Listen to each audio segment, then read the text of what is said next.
आज की ये खबर सुनकर आपके रोंगटे खड़े हो जाएंगे, क्योंकि ये सिर्फ एक मर्डर नहीं, ये एक पत्नी के भरोसे की, उसके सपनों की, उसके अस्तित्व की बेरहमी से हत्या है। और ये पहला मामला नहीं है, कभी पति तो कभी पत्नी। अब शादी जैसे पवित्र रिश्ते को भी साजिशों का और खून खराबे का अखाड़ा बना दिया गया है। एक समय था जब पत्नी पति एक दूसरे की ढाल होते थे, लेकिन आज कई घरों में वही रिश्ता कत्ल की वजह बन गया है। रिश्तों में अब ना भरोसा बचा है, ना ही मर्यादा।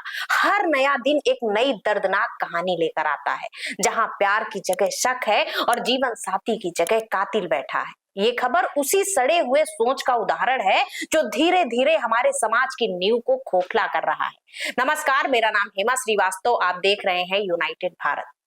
हरियाणा के फरीदाबाद में रहने वाला एक कपड़ा व्यापारी, जिसे घर का कमाऊ और जिम्मेदार बेटा समझा जाता था, उसने अपनी ही पत्नी की हत्या कर दी।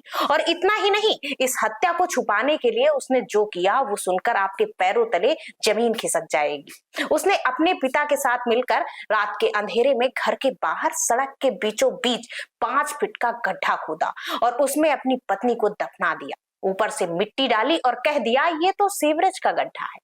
और उसके बाद साफ साफ झूठ बोलते हुए वो अपने ससुराल वालों को थाने ले गया और रिपोर्ट दर्ज कराई कि उसकी पत्नी लापता है। लेकिन बेटी के पिता को शक था, क्योंकि घर के बाहर खुदाई की तो कोई जरूरत ही नहीं थी। पुलिस को बुलाया गया, गड्ढा खुदवाया गया और जो निकला वो एक सड़ी गली लाश थी, उसी लड़की की जिसकी गुमशुदगी की कहानी खुद पति बना रहा था। अब पुलिस ने पति और उसके पिता को दोनों को गिरफ्तार कर लिया।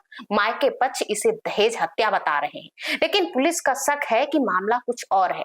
पूरी प्लानिंग के साथ हत्या की गई और पूरी कहानी बनाई गई। अब सवाल ये है, क्या ये पहली बार हुआ? नहीं, अब समाज सिर्फ पुरुषों से नहीं, महिलाओं से भी डरने लगा है। याद कीजिए मेरठ की मुस्कान को, इंदौर की सोनम, जिसने अपने ही पति की हत्या की और फिर उसकी पहचान मिटाने तक की कोशिश की। अब सवाल ये नहीं है कि कातिल कौन है, सवाल ये है कि रिश्तों में इंसानियत बची भी है या नहीं। जहां प्यार था वहां अब शक है, जहां विश्वास था वहां अब साजिश है। पति पत्नी का रिश्ता अब जीवन साथी का नहीं, एक दूसरे की जान का दुश्मन बनता जा रहा है और ये डर अब हर घर में सर उठा रहा है। आपसे गुजारिश है, इस वीडियो को जितना हो सके शेयर कीजिए, ताकि हर घर में ये संदेश पहुंचे। बेटियां बोझ नहीं, जिम्मेदारी है और उनका हक है इज्जत से जीने का। अगर आपको ये वीडियो अच्छी लगी तो इसे अपनों को शेयर करें और सब्सक्राइब करना ना भूलें। मिलते हैं अगली रिपोर्ट में।